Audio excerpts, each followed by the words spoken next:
सुनते रहिए साहित्य के हर रंग से सजा कार्यक्रम साहित्य के रंग, शाम 4 बजे रेडियो जंक्शन पर।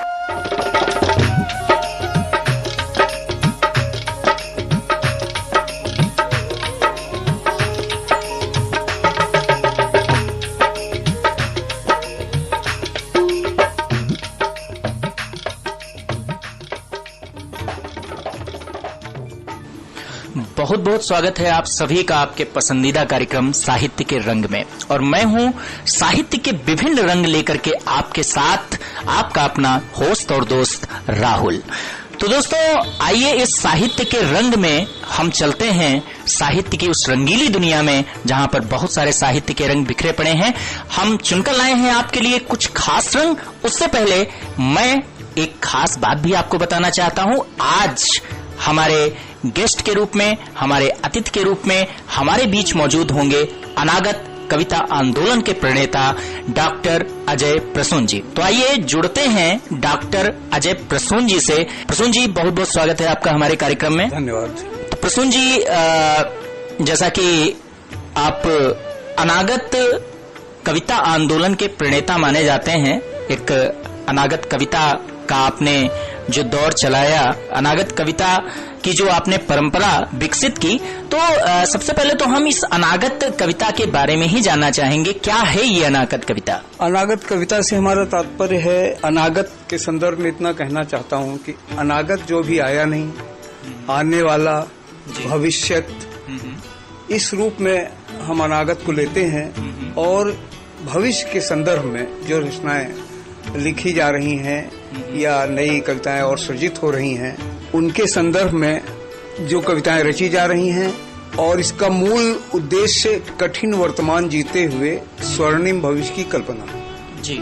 यानी हम आज अपना जो भी जिस रूप में जी रहे हैं उसको जीते हुए हम अपना भविष्य, आने वाला कल या हम अपना अनागत हम कैसा बना सकें, कैसा रच सकें, यही अनागत कविता का मुख्य ये ध्येय वाक्य के रूप में ये चीज है अनागत कविता आंदोलन के लिए। जी, तो अनागत कविता आंदोलन के आप प्रणेता हैं, तो मैं जानना ये चाहूंगा कि मूल रूप से आप लखनऊ में वर्तमान में रह रहे हैं, तो क्या लखनऊ ही आपका जन्म स्थान भी है? जन्म स्थान तो मेरा लखनऊ ही है, लेकिन मैं गांव में पैदा हुआ हूँ। अच्छा। ये लखनऊ गोसाईगंज रोड पर, उसके पहले सठवारा गांव पड़ता है जी। तो मैं गांव में ही हुआ, इसलिए गंवार भी माना जा सकता हूँ। लेकिन मैं पैदा वहीं हुआ, लेकिन मैं जब से मैं समझने योग्य हुआ, मेरा पूरा जीवन इसी लखनऊ में ही व्यतीत हुआ। मतलब मूल लखनऊ में आपका पूरा जीवन व्यतीत हुआ। तो गांव से लखनऊ का सफर कैसे हुआ? हमारे पिताजी की सर्विस पीसीएफ में लग गई और उसमें वो अधिकारी हो गए थे जी। तो जहाँ पिताजी रहे वहीं पर हम परिवार भी उनका पूरा रहा। और पहले लखनऊ के सिटी स्टेशन पर उन्होंने मकान बनवाया, वहीं हमारा निवास था। तो पिताजी की जॉब के कारण आपको लखनऊ आना पड़ा? जी जी। प्रसून जी, जैसा कि हमें पता चला है कि आप प्रशिक्षण एवं सेवा योजन निदेशालय के हेड ऑफिस में प्रशासनिक पद पर रहे हैं, तो ये प्रशासनिक पद पर रहते हुए अचानक कविता की तरफ कैसे आपका रुझान हो गया? ये सर्विस तो हमने बाद में शुरू की, कविता तो हम उससे 10 साल पहले से ही लिख रहे थे। जब मैं 16 या 17 वर्ष का था और हाई स्कूल में पास कर चुका था, उसी के बाद से कविता लेखन प्रारंभ हो गया था। और जो आज तक वो रुचि समाप्त नहीं हुई। और किसी भी कार्य से पहले मैं कविता को ज्यादा महत्व देता हूँ। और शायद यही कारण है कि मैं कई जगह असफल भी रहा। अपने कार्य करते हुए मैं असफल भी रहा, क्योंकि मैंने कविता को हर जगह ज्यादा महत्व दिया, उसको प्रथम नंबर पर रखा जीवन में। शायद आप 1971 से लेखन कार्य कर रहे हैं। 71 में तो हमने कई कविताएं लिख डाली थी, लेखन हमारा 70 से ही प्रारंभ हो गया था। 71 में तो हमारे पास के समय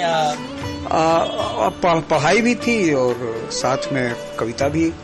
रात में सोते सोते जग जाते थे तब भी लिखते थे। कई बार अम्मा ने पिटाई भी की हमारी। अच्छा। तो नहीं, तो कविता लिखने का आपको की प्रेरणा कहाँ से मिली? मतलब कोई ऐसा घटनाक्रम या कोई ऐसी बात जिसके कारण आप कविता की तरफ आ गए? सन 70 में यहाँ कोई मेला लगा हुआ था बेगम हजरत महल पार्क में। वहाँ पिताजी उनको कवि सम्मेलन सुनने का शौक था। वो लिखते नहीं थे लेकिन शौक था। तो एक बार वो हमको भी अपने साथ ले गए।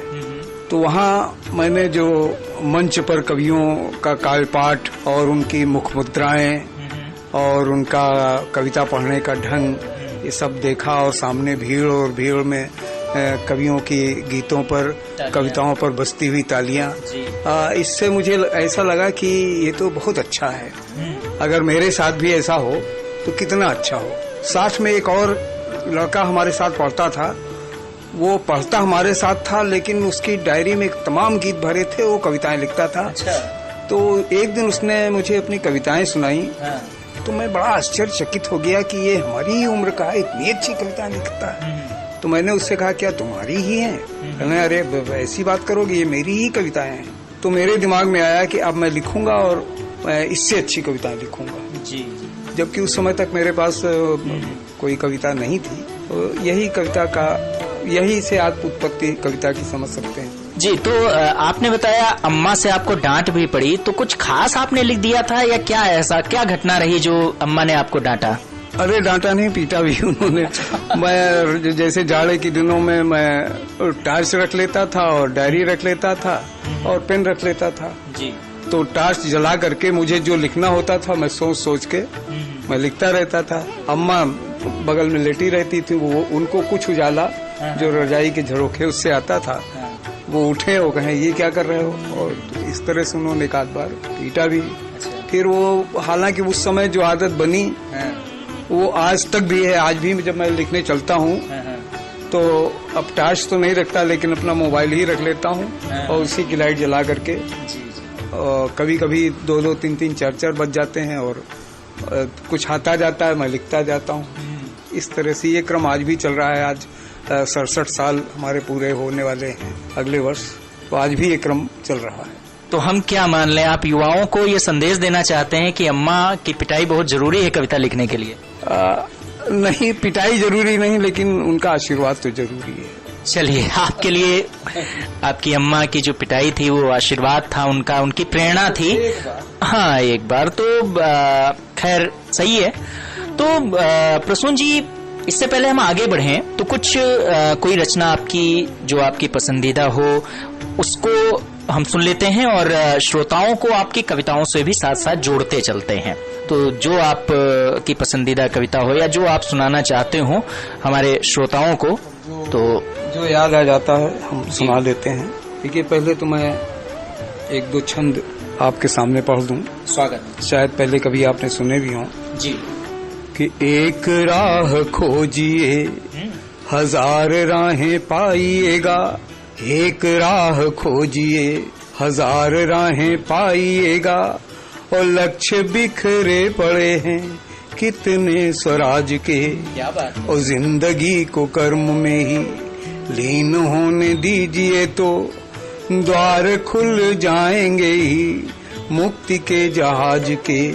तो टूटते हुए पलों की ओर मत देखिएगा। टूटते हुए पलों की ओर मत देखिएगा। और स्वप्न देखिएगा चेतना के स्वर साज के। और एक बीज धरती की कोख में दबाइए तो, एक बीज धरती की कोख में दबाइए तो लाख लाख बीज होंगे सामने समाज के। लाख लाख बीज। और यही अनागत। जी जी, यही अनागत कविता है जो मैंने आपके सामने छंद के रूप में आपको सुनाई। जी। बहुत ही सुंदर कर्म का संदेश देता हुआ छंद आपने पढ़ा और अनागत को भी कहीं न कहीं आपने अपने छंद के माध्यम से हमारे श्रोताओं को समझा दिया।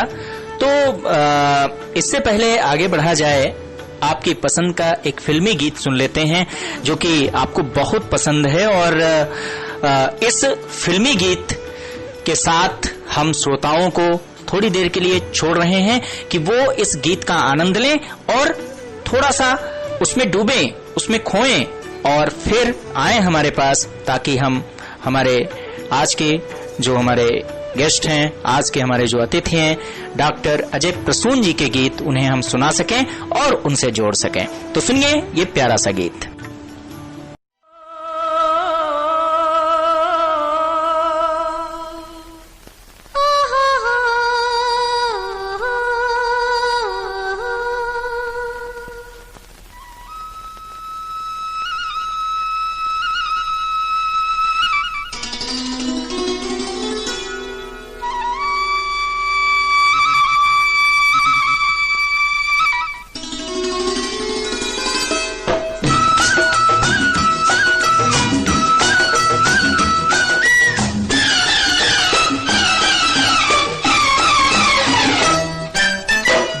गगन पर उड़ते बादल आ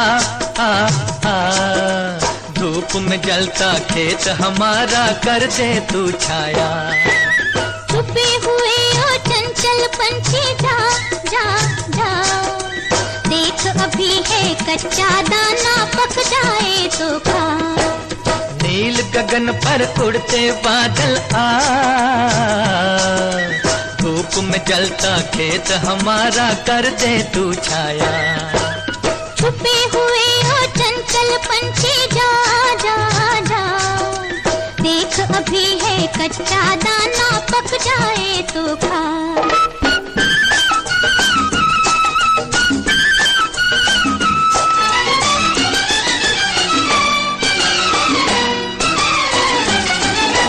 बहता बहता क्यारियों में ठंडा ठंडा पानी,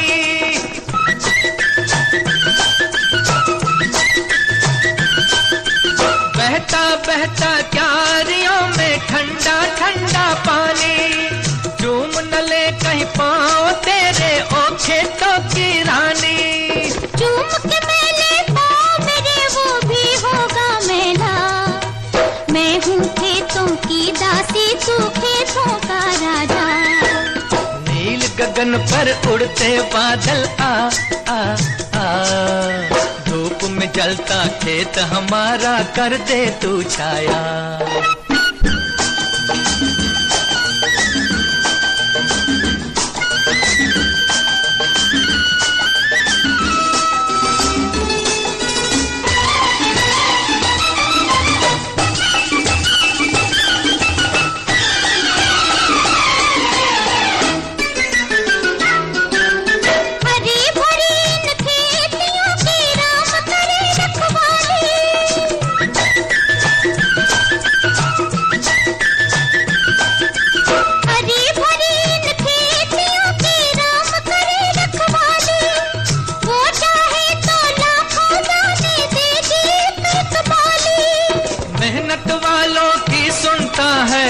ऊपर वाला खोल के रखियो अपनी झोली भर देगा दाता।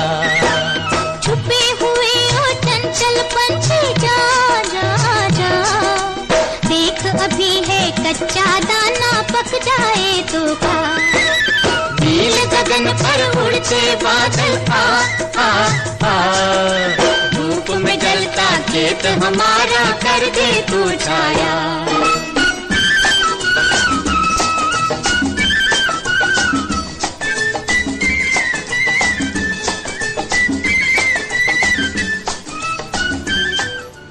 क्या बात है, बहुत ही प्यारा गीत था और प्रसून जी आपकी पसंद की भी दाद देनी पड़ेगी। इतना प्यारा गीत आपने हमारे श्रोताओं को सुनाया, तो हम फिल्मी गीतों से भी जुड़ेंगे। लेकिन फिल्मी गीतों की जब बात आई तो हमें जो जानकारी मिली उसके अनुसार आपके कई गीत कई जाने माने गीतकारों ने गायकों ने भी गाए हैं। कई सारे गायकों ने, प्रसिद्ध गायकों ने आपके गीतों को अपने स्वर दिए हैं और कई गीत आपके आकाशवाणी लखनऊ द्वारा संगीतबद्ध भी किए गए हैं। तो कैसे सफर शुरू हुआ और कैसे किन किन गायकों ने आपके गीतों को गाया, कुछ हमारे श्रोताओं को बताइए। पहले तो आकाशवाणी लखनऊ से मुझे बुलाया जाता था और मैं कविता पाठ वहाँ किया करता था। वहाँ पंडित कमलापति मिश्रा जी थे, बहुत विद्वान प्रोड्यूसर थे। उन्होंने सबसे पहले मुझे 1974 में उन्होंने मुझे कविता पाठ के लिए बुलाया और उस दिन मैं बहुत प्रसन्न था, क्योंकि उस समय वहाँ जाना तो दूर, वहाँ कविता पढ़ना तो बहुत बड़ी बात मानी जाती थी उस समय, क्योंकि और कोई साधन मीडिया का उपलब्ध नहीं था। और ऐसे समय उन्होंने मुझे स्वरबेला जैसे, जिसमें बड़े साहित्यकार पढ़ा करते थे, उस समय उसमें उन्होंने मेरा काव्य पाठ करवाया। कई काव्य पाठ हुए और आकाशवाणी गोरखपुर के अखिल भारतीय कवि सम्मेलन में, जिसमें ज्ञानवती सक्सेना जी और काफी बड़े बड़े साहित्यकार उस समय के उपस्थित थे, जिसमें मैंने भी काव्य पाठ किया था। और उसके साथ ही वहाँ से जो संगीत विभाग था, वहाँ से भी मेरा संपर्क हुआ और उसमें कुछ गीत हमारे संगीतबद्ध हुए, जिसके वजह से मेरा काफी उत्साहवर्धन हुआ। फिर मैंने उस दृष्टिकोण से तमाम गीत लिखे और उसकी पूरी पुस्तिका उस समय 50 पेज की मैंने दी। तो उस पर पूरी विभागीय आकाशवाणी के द्वारा कार्रवाई करने के बाद मुझे आकाशवाणी का अनुबंधित गीतकार बना लिया गया। और मैंने एक बार वो लिस्ट देखी थी, वो लिस्ट मेरे पास नहीं, लेकिन उसमें कबीरदास से लेकर के उस समय तक के कवियों के नाम थे, जिसमें एक नाम आपका भी था। जी, मेरा क्या भी था। बड़ी उपलब्धि है। लेकिन अब वो लिस्ट मेरे पास उपलब्ध नहीं है, उस समय मैंने जी देखी थी। ये रहा, तब से हमारे गीत तमाम संगीतकारों ने एच बसंत जी ने किए, शुक्ला जी थे, मैं पूरा नाम भूल रहा हूँ, हसन नसीम जैसे गायक, कैलाश श्रीवास्तव जी आकाशवाणी लखनऊ के बहुत अच्छे गायक, उन्होंने भी मेरे गीत गाए। और मेरे गीतों को कई लोग दूसरे केंद्रों में, जैसे एक सचिन यादव जी थे आकाशवाणी लखनऊ के, उन्हें मेरे गीत प्रिय लगे तो उन्होंने अंडमान निकोबार केंद्र से भी मेरे गीत प्रसारित कराए और उस पर मुझको शायद 1 या 2 रुपए रॉयल्टी, 1 रुपए रॉयल्टी पर उस समय एक गीत का मुझे मिलता था। तो पैसे की कोई बात नहीं, लेकिन एक महत्वपूर्ण चीज, वो भी उत्साह होता है कि महत्वपूर्ण चीज को। तो मैं समझता हूँ कई दर्जन गीत हमारे आकाशवाणी लखनऊ से, इसके साथ ही आकाश दूरदर्शन से भी मेरे कई गीत संगीतबद्ध हुए। और इस तरह से ये क्रम इसका चल पड़ा। उत्तम चटर्जी जी एक संगीतकार हैं, आकाशवाणी लखनऊ से भी जुड़े हैं।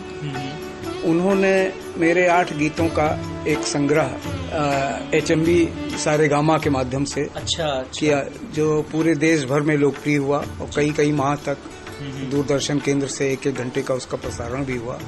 और उसके कैसेट मॉरिशस और श्रीलंका और जो भी हिंदी भाषी प्रदेश हैं, वहाँ सभी जगह वो गीत बजते हैं। और उसको साधना सरगम जी जैसी गायिका ने उसमें गाया है। हालांकि वो भक्ति के रूप में वो गीत थे रामचंद्र जी और हनुमान जी के प्रति, लेकिन बहुत ही लोकप्रिय हुए। और उसका कैसेट भी निकला और DVD भी निकली और काफी कई रूपों में उसका प्रचार प्रसार हुआ। जी, तो साधना सरगम की जैसी गायिका ने आपके गीतों को गाया तो निश्चित रूप से एक बड़ी उपलब्धि है। और प्रसून जी, आप एक संस्था भी चलाते हैं जिसका नाम आपने रखा है अखिल भारतीय अनागत साहित्य संस्थान। तो अनागत से आपका बहुत गहरा रिश्ता लगता है, कैसे ये नाम आपने अनागत साहित्य संस्थान ही क्यों रखा? अनागत से गहरा रिश्ता क्या, मैंने तो अपना पूरा जीवन ही अनागत शब्द पर न्यौछावर कर दिया है, अर्पित कर दिया है। क्योंकि अनागत हमें वो रास्ता दिखाता है जो अभी आया नहीं है लेकिन आने वाला है। हमारा हर क्षण जो है वो आज है और उसके बाद अगला हर क्षण जो आने वाला है वो अनागत है। और कठिन वर्तमान जीते हुए स्वर्णिम भविष्य की कल्पना, यही अनागत का ध्येय वाक्य के रूप में इसको मैंने लिया है। और अनागत को मैंने कविता में अनेक प्रकार से, जिस तरह से भी मैं उसको ला सकता हूँ, मेरा प्रयास रहता है कि अनागत कविता का समावेश हो और लोग उसके संदर्भ में समझें। बल्कि अनागत तो एक समय है तो इसे एक देवता की तरह अगर हम पूजें या माने तो इसमें कोई बड़ी बात नहीं होगी। जी, तो अनागत की बात हम कर रहे हैं, तो आपने कहा आपके गीतों में अनागत की छटा रहती है, तो हम आपके गीतों से ही परिचय लेते हैं उस अनागत का। कोई गीत जो जिसमें आपको लगता है कि आपने अनागत को दर्शाया है, अनागत की छटा उसमें दिखाई देती है, तो वो गीत हो जाए प्रसून जी। जी अवश्य। मैं एक गीत ऐसा पढ़ रहा हूँ जिसमें अनागत भी है और गीत जिस रूप में है वो गीत भी है। आप सुनिएगा, देखिए। कि तुमने फिर प्यास वो जगा दी, तुमने फिर प्यास वो जगा दी, सागर में खलबली मचा दी, सागर में खलबली मचा दी।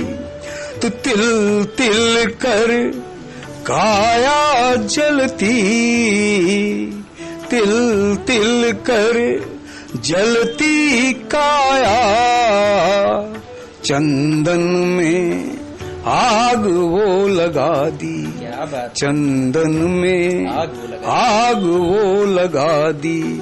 तुमने फिर प्यास वो जगा दी, सागर में खलबली मचा दी। पहला बंद देखिएगा कि पहले जो खींची रेखाएं, पुनः वही खींच कर गए हो, पुनः वही खींच कर गए हो।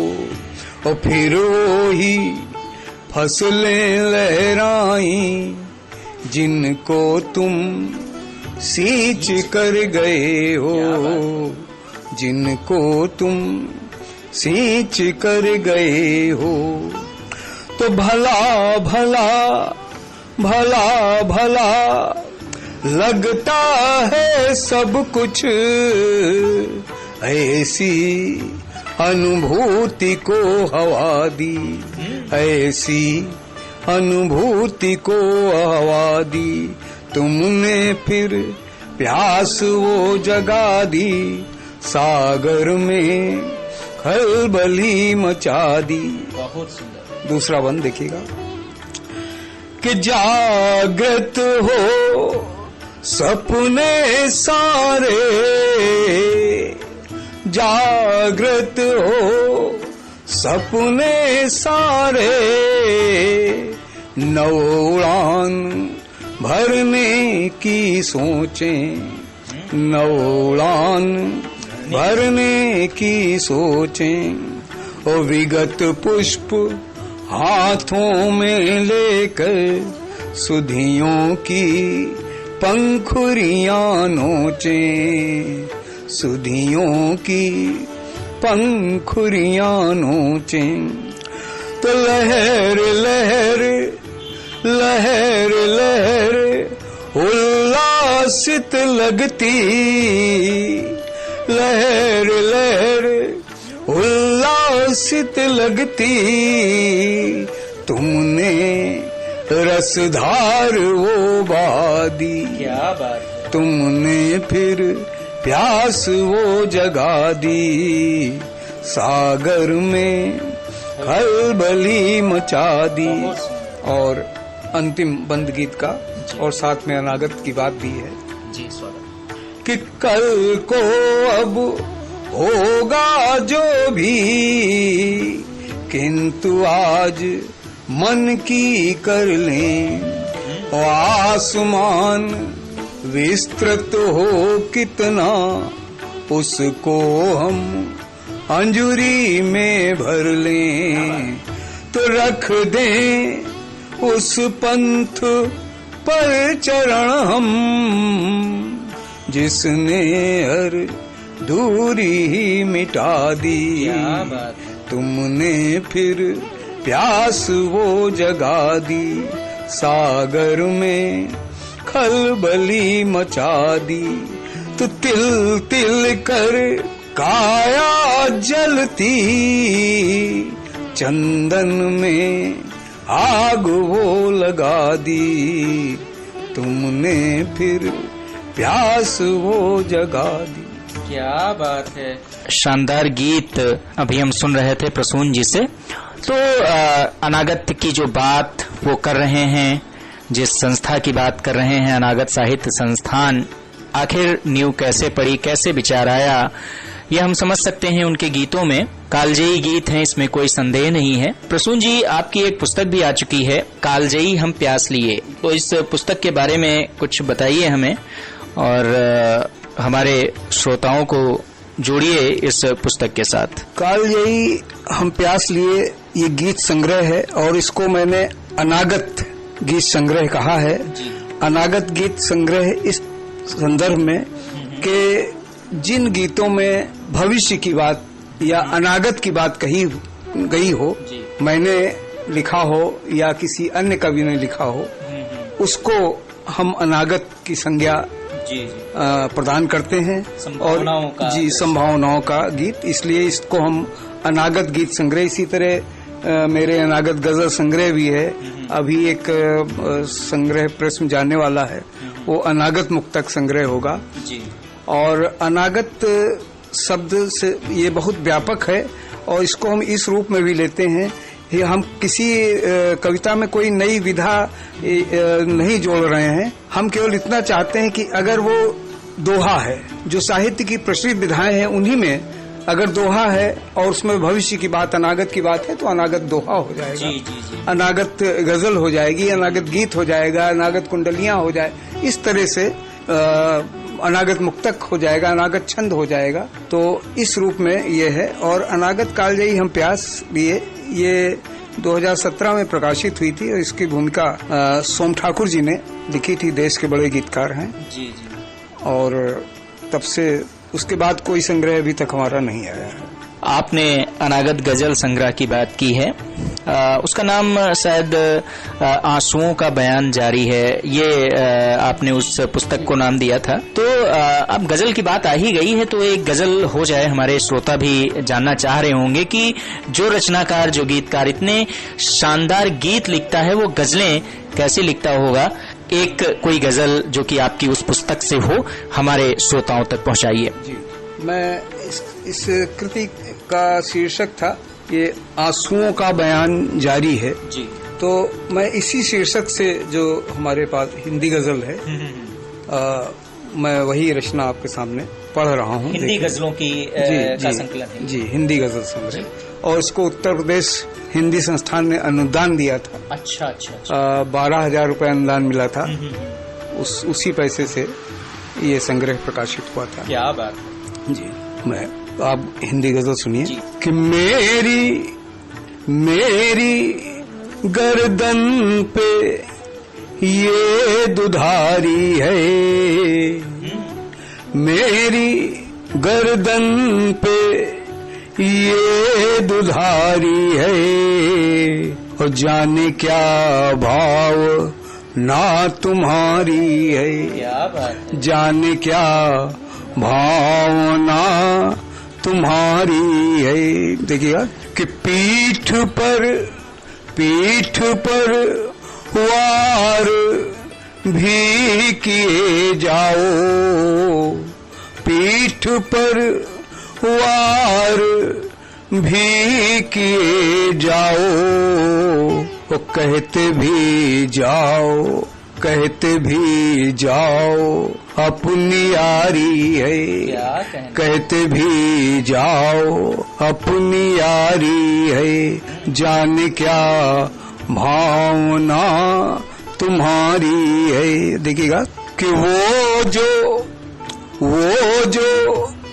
पढ़ता है, वो जो पढ़ता है पहले दर्जे में, वो जो पढ़ता है पहले दर्जे में, उसकी माँ आज भी कुंवारी है।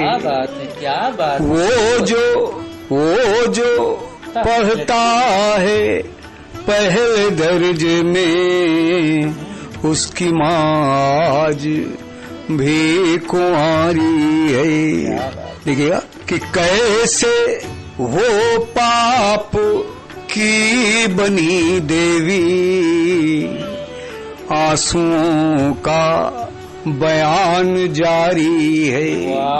देखिएगा कि जिसके नयनों में लाज के कण हैं, जिसके नयनों में लाज के कण हैं, सच्चे अर्थों में वो ही नारी है। सच्चे अर्थों में वो ही नारी है। तो जो भी चाहे वहाँ पहुँच जाए, जो भी चाहे वहाँ पहुँच जाए, वो जिंदगी मौत की सवारी है। जिंदगी मौत की सवारी। अंतिका है हिंदी गजल की कि मेरी गजलों में बात है कोई,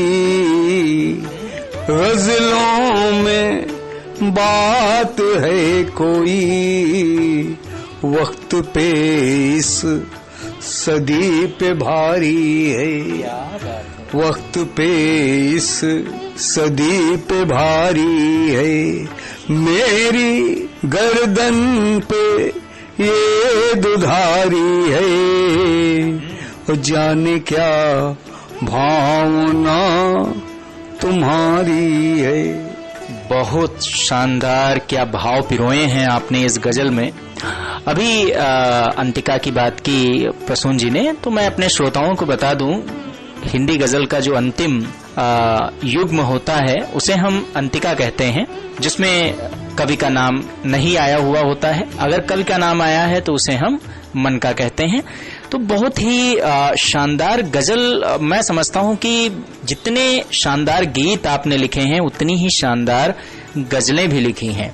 प्रसून जी, आपको उत्तर प्रदेश हिंदी संस्थान द्वारा बाल साहित्य पर पुरस्कार भी प्राप्त हो चुका है, और हमें पता चला है कि ये पुरस्कार आपको महादेवी वर्मा जी के साथ प्राप्त हुआ था। यानी महादेवी वर्मा जी को भी उत्तर प्रदेश हिंदी संस्थान द्वारा सम्मानित किया गया था उसी दिन, उसी मंच पर, और आपको भी सम्मानित किया गया था। तो कुछ बताइए, क्या उस समय उद्गार रहे आपके, क्या भावनाएं रहीं? एक बड़ी बात होती है जो आधुनिक युग की मीरा कही जाती हैं, ऐसी कवयित्री महादेवी वर्मा जी के साथ सम्मान प्राप्त करना। ये समारोह रविंद्रालय लखनऊ में आयोजित हुआ था जी, और उस वर्ष महादेवी जी को, जो उस समय शिखर की महिला रचनाकार थी, उनको ये सम्मान दिया गया था। और उसी वर्ष उसी एक ही लिस्ट में 99 नंबर पर मुझे बाल साहित्य का अनुशंसा पुरस्कार डॉक्टर शिवमंगल सिंह सुमन जी और विनोद चंद पांडे जी के कर कमलों से लिखित हस्ताक्षर से प्राप्त हुआ था। हालांकि ये जो सम्मान मुझे मिला था ये तो डाक से आया था, लेकिन जिस समय ये कार्यक्रम हुआ था उस समय मंच पर, वहां पर उस वर्ष पुरस्कृत जितने साहित्यकार थे सबको बाद में मंच पर बुलाया गया था। इस नाते चूंकि मुझे भी पुरस्कार मिला था तो मुझे भी उस मंच पर खड़ा होने का सौभाग्य मिला। मतलब उस मंच पर जी, वो सम्मान तो हमको वहाँ पर नहीं मिला था, वहाँ तो बड़े बड़े साहित्यकार जैसे बाबा नागार्जुन जी को भी सम्मान मिला था। क्या बात। उस समय जो भी राशि रही हो, और महादेवी जी को तो भारत भारती मिला था, और मुझे बाल साहित्य का, और एक तरह से ये मान लिया जाए कि उस मंच पर सबसे कम उम्र का रचनाकार मैं डॉक्टर अजय प्रसून ही था। जी जी। तो ये बिल्कुल मौलिक बात होगी। तो इस तरह से, और उस मंच पर मैं आपको बता दूं, इंदिरा गांधी जी ने महादेवी वर्मा जी को भारत भारती दिया था। क्या बात। और उस मंच पर उस समय के राज्यपाल महोदय उपस्थित थे, और पंडित श्री पत मिश्र जी उस समय उत्तर प्रदेश के मुख्यमंत्री थे। जी जी। फिलहाल एक बड़ी बात होती है, महादेवी वर्मा जी, नागार्जुन जी जैसे महान रचनाकार जहां पर सम्मान प्राप्त कर रहे हो वहां पर उनके साथ एक रचनाकार के रूप में खड़े होना।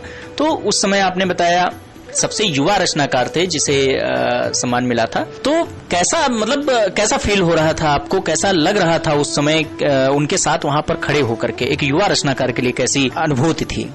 मैं समझता हूँ कि वो मेरे जीवन के सबसे गौरवपूर्ण क्षणों में से एक क्षण वो था जो गुजर गया, और शायद अब ईश्वर की कृपा हो तो ऐसे क्षण हमें उपलब्ध होंगे, अन्यथा तो अनागत जाने।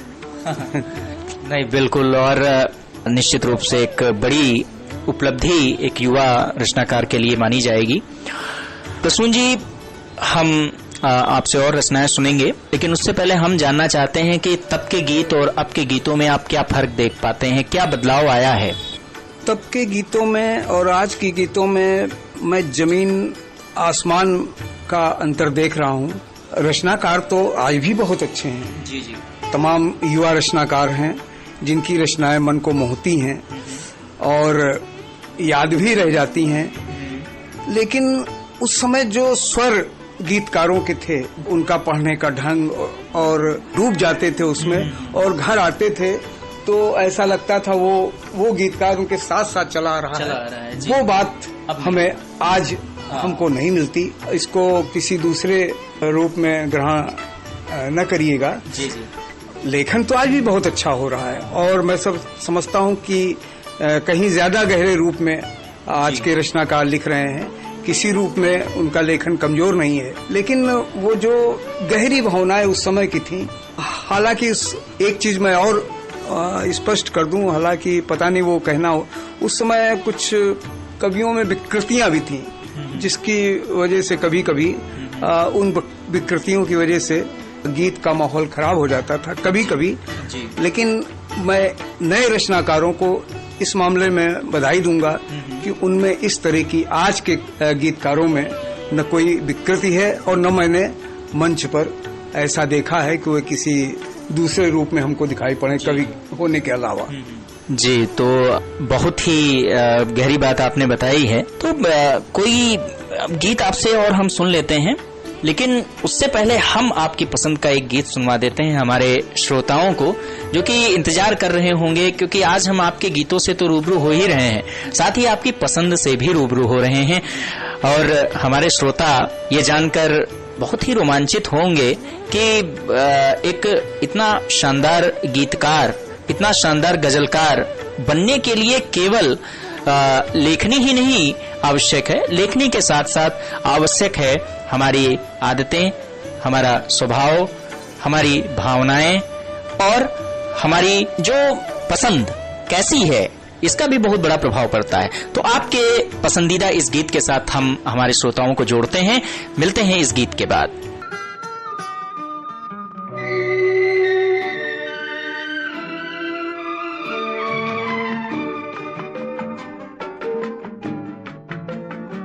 जिंदगी जिंदगी मेरे घर आना आना, जिंदगी जिंदगी मेरे घर आना आना, जिंदगी जिंदगी ओ जिंदगी मेरे घर आना आना, मेरे घर आना, जिंदगी जिंदगी मेरे घर आना आना, जिंदगी।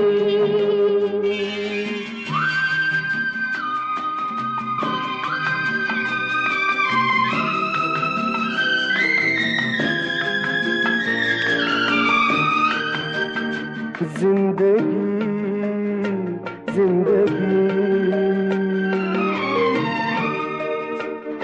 मेरे घर का सीधा सा इतना पता है, ये घर जो है चारों तरफ से खुला है, न दस्तक जरूरी न आवाज देना, मेरे घर का दरवाजा कोई नहीं है दीवारें गुम और छत भी नहीं है, बड़ी धूप है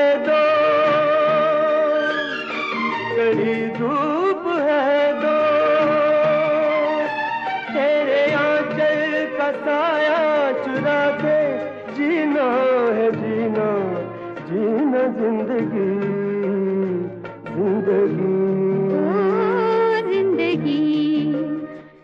घर आना आना जिंदगी जिंदगी मेरे घर आना।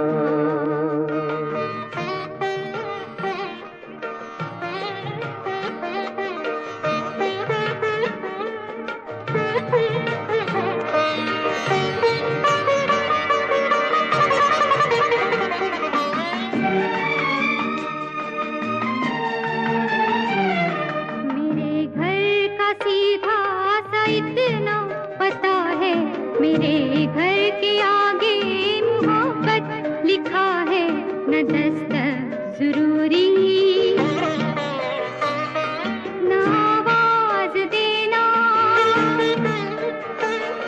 मैं सांसों की रफ्तार से जान लूंगी हवाओं की खुशबू से पहचान लूंगी तेरा फूल हो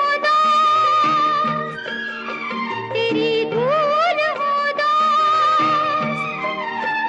तेरे हाथों में चेहरा छुपा के जीना है जीना जीना जिंदगी जिंदगी ओ जिंदगी मेरे घर आना आना जिंदगी जिंदगी मेरे घर आना।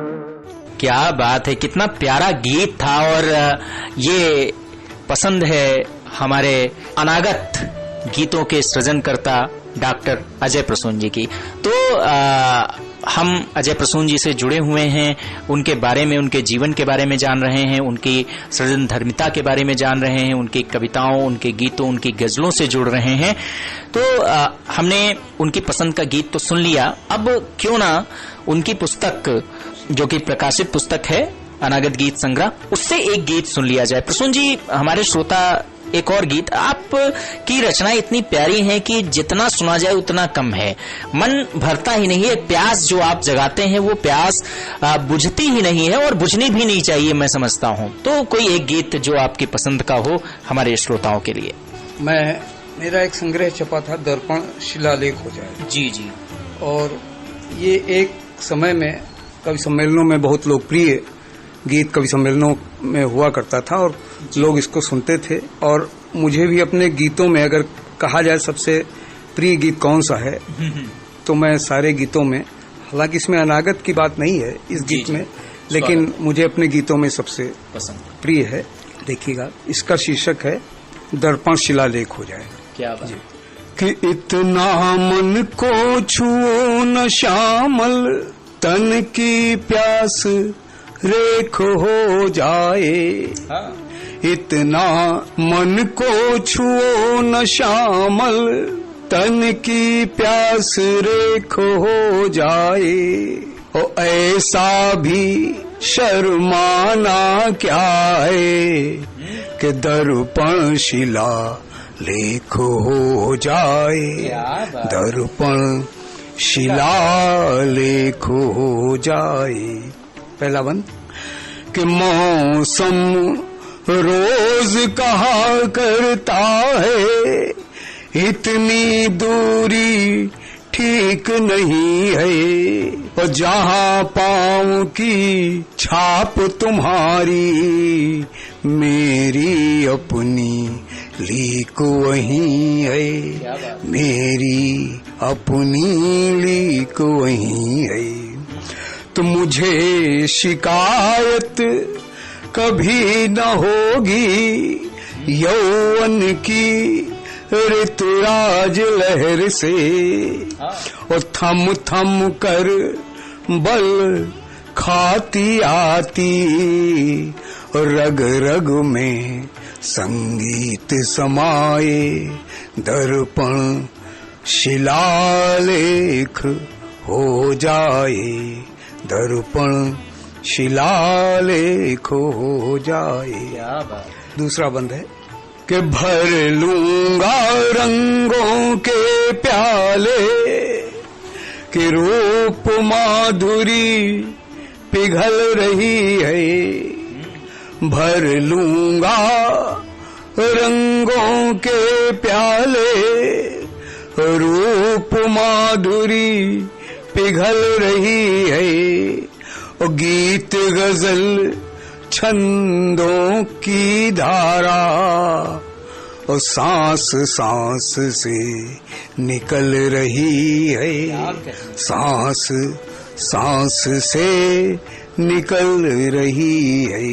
तो इसीलिए बिखरी है शबनम, इसीलिए बिखरी है शबनम, और घिरी घटाएं आसमान में, कि आज प्रकृति की एक बालिका, आज प्रकृति की एक बालिका मेघों का संदेश सुनाए, दर्पण शिलालेख हो जाए। और अंतिम बंद है और प्रतीक के माध्यम से बात कही गई है। ये गीत उस समय माधुरी पत्रिका, फिल्म पत्रिका थी जी। उस पूरे पृष्ठ पर ये गीत छपा था और काफी चर्चित हुआ था। आकाशवाणी से संगीतबद्ध भी है ये गीत जी। इसका अंतिम बंद ये सुनिएगा कि बिंदिया की गोलाई सूरज, बिंदिया की गोलाई सूरज, चंदा थाली है सोने की, बिंदिया की गोलाई सूरज, चंदा थाली है सोने की, और कानों की बाली पाँवों की, पायल है जादू टोने सी, पायल है जादू टोने सी। तो हाथों के कंगन किरणों की, तरुणाई सब लूट चुके हैं, हाथों के कंगन किरणों की, तरुणाई सब लूट चुके हैं, और अधरों पर नथुनी की छाया, और प्यासे मन उन्माद जगाए, दर्पण शिलालेख हो जाए। कि इतना मन को छुओ न श्यामल, तन की प्यास रेख हो जाए, और ऐसा भी शर्माना क्या है, कि दर्पण शिला लेख हो जाए, दर्पण शिलालेख हो जाए, दर्पण शिलालेख हो जाए। इतने प्यारे गीत जब सुनते हैं तो मन करता है बस उसमें डूबते जाएं, खोते जाएं और सुनते रहें, कोई बाधा ना हो, कोई रुकावट ना हो। लेकिन कुछ व्यवस्थाएं हैं, कुछ मजबूरियां हैं, उन मजबूरियों और व्यवस्थाओं के साथ हमें चलना है, या कहें तो बाध्यताएं हैं, और उन बाध्यताओं से हम दूर नहीं हट सकते हैं। तो प्रसून जी, इतने अच्छे गीत आप लिख रहे हैं। अमूमन हम किसी भी वरिष्ठ साहित्यकार को जब बुलाते हैं हमारे इस कार्यक्रम में, तो उससे हम एक प्रश्न जो सभी के सामने रखते हैं, वही प्रश्न आपके सामने भी रख रहे हैं। अगर कोई युवा रचनाकार गीतकार बनना चाहता है, गीत लिखना चाहता है, तो उसे कौन सी आप बुनियादी बातें बताएंगे जो कि उसे एक गीतकार बनने में, एक कवि बनने में मदद कर सकती हैं, या उसे उन चीजों का ध्यान रखना चाहिए? इस संदर्भ में मैं इतना कहूंगा, गीत बहुत कोमल भावना होती है जी, और इसमें अगर कहीं से भी कड़ापन आ गया तो फिर गीत नहीं रह जाता है। और इसके लिए बड़े मनन, बड़े चिंतन, और मैं ये नहीं कहूँगा अभ्यास से, कुछ लोग जन्मजात होते हैं जी, कुछ अभ्यास करके कविता लिखते हैं, जैसे मैंने स्वयं अभ्यास करके कविता लिखा, मैं जन्मजात कवि नहीं था। लेकिन मैं एक चीज विशेष रूप से कहूँगा, किसी फिल्मी धुन को लेकर के कभी युवा रचनाकार गीत न लिखें, अन्यथा फिर वो चाहे जितना अच्छा गीत हो वो पैरोडी ही मालूम होगा जी। और इससे गीत की आत्मा मर जाएगी। गीत की आत्मा नहीं मरनी चाहिए, क्योंकि आत्मा अमर होती है जी। लेकिन अगर कवि के द्वारा इस रूप में गीत की आत्मा को मार दिया जाता है तो मैं समझता हूँ ये एक जघन्य अपराध से कम नहीं होगा। इसलिए गीत की आत्मा जीवित रहे। गीत मौलिक है, शाश्वत है, इसमें इसका एक अलग दर्शन है। हम उसी में डूब कर, उतरा कर, स्नान कर, माँ की आराधना करके, श्रम करके गीत को अगर जन्म दे सकें तो शायद इससे अच्छा कुछ नहीं होगा। और आज के वर्तमान रचनाकारों में हमारे गोंडा के बहुत ही प्रतिभाशाली कवि जिनका मेरे हृदय में बड़ा, हमसे उम्र में छोटे हैं लेकिन मैं सम्मान पूर्वक उनका नाम लेता हूँ, से धीरज श्रीवास्तव जी बहुत अच्छे रचनाकार हैं। और उनको सुन करके जब मैंने सुना है तो ये आशा मन में उठी है कि शायद ये कवि गीतों के आसमान का स्पर्श एक दिन अवश्य करेगा, इसमें कोई दो राय नहीं। कई गीतकार हैं, एक स्वयं श्रीवास्तव जी हैं और लखीमपुर खीरी के वो ज्ञान प्रकाश आकुल जी हैं। लखनऊ में भी कई अच्छे रचनाकार हैं जो गीत लिख रहे हैं, लेकिन वो केवल अभी लिख रहे हैं, उनमें ऐसा नहीं लगता है पूर्णतः ये गीतकार हैं। मंजुल मिश्रा मंजर भी लिख रहे हैं, तमाम से लोग हैं।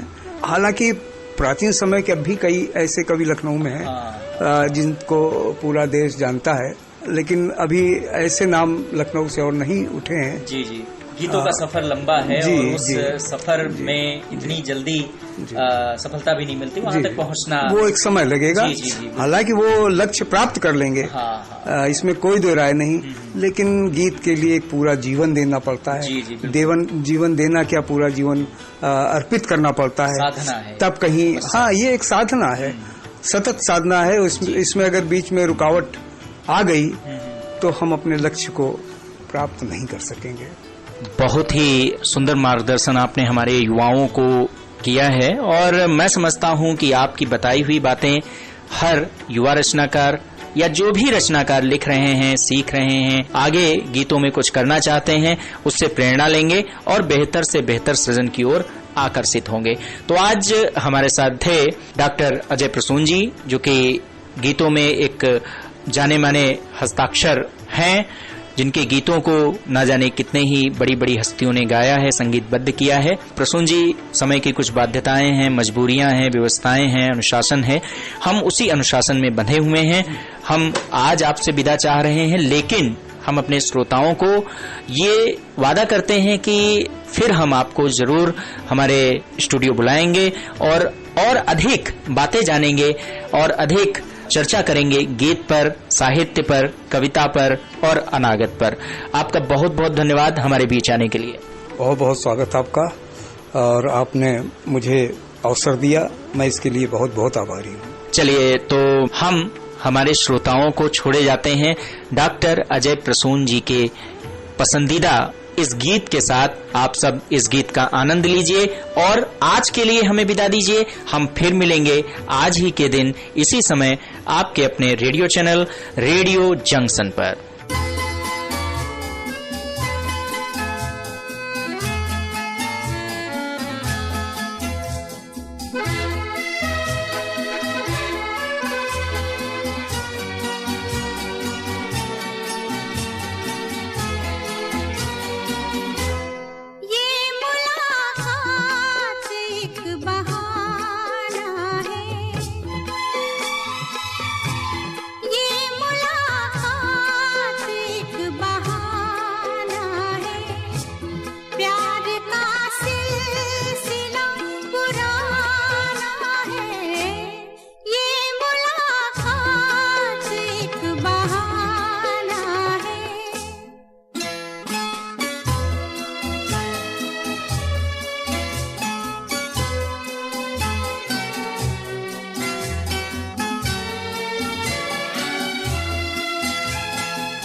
प्यार का सिलसिला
गीतों गजलों से सजेगी महफिल, कहानी किस्से होंगे स्मृतियों का आधार, लेकर आएंगे साहित्य के फनकार।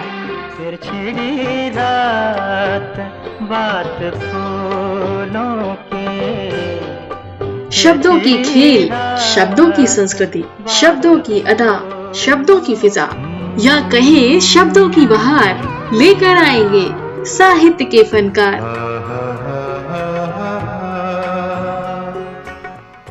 साहित्योत्सव होगा धुआंधार। सुनते रहिए साहित्य के हर रंग से सजा कार्यक्रम साहित्य के रंग, शाम 4 बजे रेडियो जंक्शन पर।